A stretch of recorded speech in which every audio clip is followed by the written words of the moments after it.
ஹாய்ங்க, எல்லாரும் எப்படி இருக்கீங்க? நான் சூப்பராக இருக்கேன். இந்த வீடியோ ஜனநாயகன் விஜய் அவர்களுடைய கடைசி படம் ஒன் லாஸ்ட் செலிப்ரேஷன். அடுத்த வாரம் நேரத்துக்கு முடிஞ்சிருக்கும். அந்த செலிப்ரேஷன்லாம் முடிஞ்சு ஒரு மாதிரியான ஒரு மனநிலைக்கு நாங்கள்லாம் வந்திருப்போம். நாங்கள்லாம் விஜய் ரசிகர்கள் தாங்க. இதுக்கு எதிர்த்தரப்பு அந்த படம் குப்பை, இதுக்கான இவ்வளோ பண்ணீங்க அப்படின்னு ஒரு விமர்சனங்கள் ஒரு சைடில் வந்துக்கிட்டு தான் இருக்கும். ஓகே, நோ ப்ராப்ளம், நீங்கள் பண்ணுறது பண்ணிகிட்டே இருங்க, அவ்வளோதான். ஏன்னா அதுக்கடுத்து நீங்கள் பண்ணுறதுக்கு எந்த விதமான வாய்ப்புகளுமே கிடையாது. அது ஒரு பக்கம் சந்தோஷம்னா இன்னொரு பக்கம் வலி. ஏன்னா ஒரு 10 வருஷமா 15 வருஷமாவே ஒரு ஃபர்ஸ்ட் லுக்காக இருக்கட்டும், ஃபர்ஸ்ட் டே ஃபர்ஸ்ட் ஷோ, இந்த மாதிரியான விஷயங்கள் எல்லாமே ஒரு கொண்டாட்டமாக மாறி இருந்துச்சு தமிழ்நாட்டுக்கே. விஜயை பிடிக்காதவங்க, ஒரு காலத்தில் ரஜினியை பிடிக்காதவங்க யாருமே கிடையாது அப்படிங்கிற மாதிரி விஜயை பிடிக்காதவங்க யாருமே இல்லை. படம் நல்லா இல்லை அப்படின்னு யாராவது சொன்னால் கூட ஏன் நல்லா இல்லைங்கிறத நான் போய் பார்த்துட்டு வந்து சொல்கிறேன் அப்படின்னு சொல்கிற மாதிரியான ஒரு கூட்டம் தான் உருவாகி இருந்துச்சு. ரொம்ப உச்சம். கொஞ்சம் தள்ளி போயிருக்கலாம் அவருடைய சினிமா ரிட்டையர்மெண்ட், இருந்தாலும் பரவாயில்ல. நினைச்சதெல்லாம் ஒரு மனுஷன் ஜெயிக்க முடியுதுன்னா எவ்வளோ பெரிய விஷயம் இல்லையா? பட் இந்த படம் எவ்வளோ ரெக்கார்ட் பண்ணும், படைக்குமா அப்படின்னு கேட்டால் டவுட்டு தான். எல்லாருமே பார்ப்போம். ஆனால் தயாரிப்பு தரப்பில் சொல்லியிருக்காங்க, அந்த பைரசி வந்ததுனால 1,20,00,000 பேர் வரைக்கும் டவுன்லோட் பண்ணி படம் பார்த்துருக்காங்க அப்படின்னு சொல்லியிருக்காங்க. பட் அதனால எனக்கு வசூல் பாதிக்குமா அப்படின்னு கேட்டால் கண்டிப்பாக பாதிக்காதுன்னு எனக்கு தோணுது.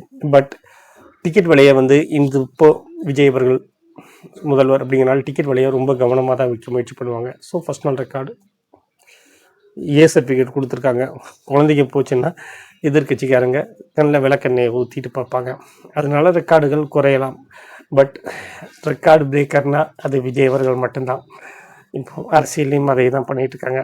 ஏன்னா எம்ஜிஆரோ இல்லை கருணாநிதி அவர்களோ ஜெயலலிதாவோ யாருமே எடுத்தோடனே முதலமைச்சர் ஆகலை.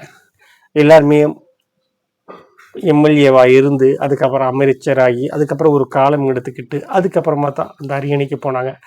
அப்படி யாருக்குமே தமிழ்நாட்டில் கிடைக்காத ஒரு அரியணை எடுத்த உடனே மக்கள் தூக்கி கொடுத்துருக்காங்க அப்படின்னா அவர் மேலே வச்சிருக்கக்கூடிய அன்பும் நம்பிக்கையும் தான். அந்த நம்பிக்கையை உடைக்கவே மாட்டார் அப்படிங்கிறது என்னுடைய நம்பிக்கை. ஏன்னா அவருக்கு தேவைகள் எதுவுமே கிடையாது. சரி பண்ணணும், சரியாக நடந்துக்கணும் அப்படின்னு நினைப்புகள் நடந்துட்டுருக்கு. ஒரு சில பேர் தப்பு பண்ணலாம், அதையும் அவர் சரி பண்ணிவிடுவார் அப்படிங்கிற நம்பிக்கைகளும் இருக்குது. எல்லாத்தையும் தாண்டி இந்த அரசியலுக்குள்ளே போயிடணும். ஜனநாயகன் எப்படி இருக்கும்?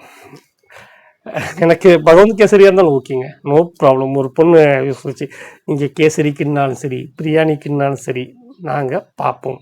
அதே தான், நாங்கள் பார்ப்போம் எப்படி இருக்குன்னு பார்ப்போம். ஃபர்ஸ்ட் ரிவ்யூ எடுப்போம். ஏன்னா பாலகிருஷ்ணா பண்ணியிருக்காரு, பூஜா ஹெக்டேவை விஜய் ஆன்டின்னு கூப்பிட்றத நான் பார்க்கணுங்க. அதுக்காகவாது படத்தை பார்க்கலாம் எப்படி இருக்குன்னு பார்க்கலாம். நீங்களும் பார்த்துட்டு உங்களுடைய கருத்துக்களை சொல்லுங்கள். இன்னும் ஒரு வாரம் தான் இருக்குது. இன்னும் ஒரு வாரம் கிடையாது, 5 நாட்கள் மட்டுமே நடுவில் இருக்குது. அதுக்கப்புறம் ஒரு கொண்டாட்டம். தயாராகி இருப்போம். பாய்ங்க.